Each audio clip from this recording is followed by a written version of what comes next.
able to mobilize the population, and it should be able to support and enhance the whole concept of national ownership. One of the biggest challenges in development in Nigeria is that development in the past was conceived as contractual relationships, wherein a contractor gets a project and goes down to the community and build a school without any consultation and use the labor of the beneficiaries to do the school. This is not development. Development must be people-centered.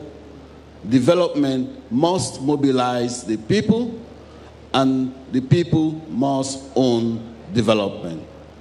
So, subnational aspirations should feed into the state development aspirations. And the state development aspirations should feed into the federal development aspiration. So, the way we can enhance national vision and national ownership and national leadership is all enshrined in your development aspiration in Anambra. So it is yours. You can own it. Nobody can take it from you. The other thing, just to paraphrase. Okay.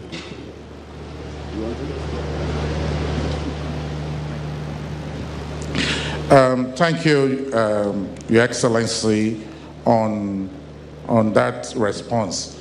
That ownership already is embedded and captured in Anambra anthem, and that we must always refer back to that. I would like to try and bring Dr. Ben Akabeze on to say a few things on. There is a question directed to him specifically on education policy and perhaps how that is not consistent with the challenges of national unemployment problem we have at the moment. But before I draw him in on the discussion, I want to draw his attention to the statement he made when he was giving his goodwill message, that growth was not inclusive, growth was not sustainable. And I think that is at the heart of the question raised by His Majesty Abu Ogidi. And then the question therefore is, why was growth not inclusive and sustainable? And how do we ensure that our educational policy is geared towards ensuring this inclusive and sustainable growth? And with you holding the national pulse, as it were, deciding where various items in the budget goes to. First, how do we, Anambra, ensure that we get our fair share of whatever is going to the federal budget, and how do we also ensure that growth is both sustainable and inclusive? Thank you. Well, thank you.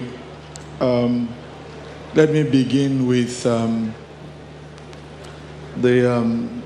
I think, the question, with due respect to Abogide, but my Igwe also posed the question, the Igwe of Ifitedunu, which he wanted me to speak to, so regarding unbundling power. Well, the truth is right now, the power sector has already been unbundled.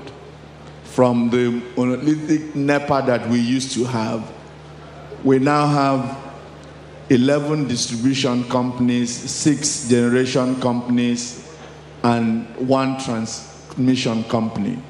Other than the transmission company, the others are now largely privately owned, with the government ownership down to 40%. The new power sector law also then makes it possible for subnational governments and others to participate in the sector. But the truth of the matter is that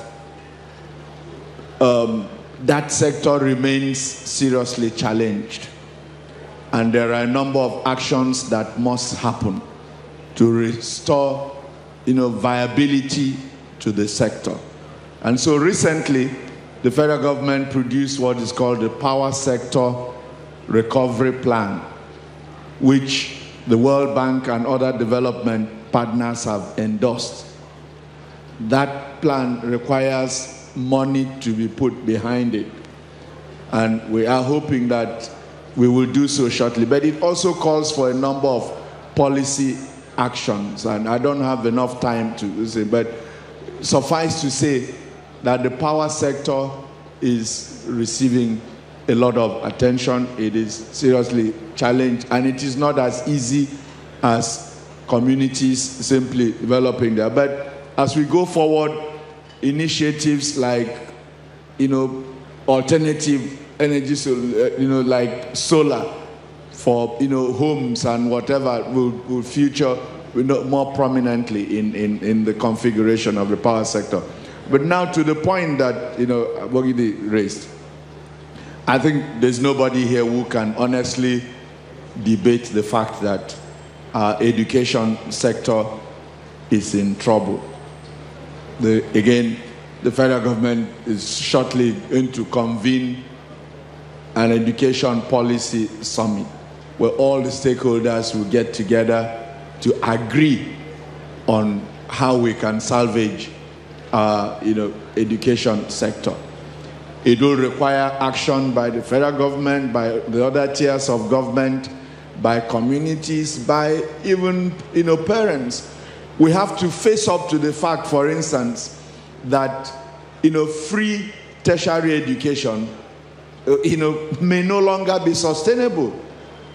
I mean, I was a beneficiary when I went to university. We didn't pay tuition. The question is that still sustainable today? And these are the questions that we have to, as long as we do not deal with those issues. It's not just funding, it's in the education sector. There are studies that show, for instance, that teaching and teacher quality is probably, the singular biggest challenge, not just money. Can I intervene here? I think His Majesty was essentially alluding to the fact that there seems to be a disconnect between educational policy and manpower planning, if I get you to correct. So how do, at the national level ensure that educational policy and manpower planning, where the jobs are needed, go hand in hand? I think that's the question. It may be this, because of limited time, this is a food for thought for both the federal government and the national government. You can make the comment. Yes. I mean, when I talk about, because you cut me short, one of the key issues, apart from after teaching and teaching, was curriculum. Okay, there has to be what is called a meeting of the town and the gown, so that the universities cannot continue to produce manpower that are not aligned to the needs of the labor market. The private sector that needs that labor itself must see itself as a stakeholder. We need to see greater endowments of professorial chairs and support by private sector. It's a win-win situation. You need the labor, you need certain manpower.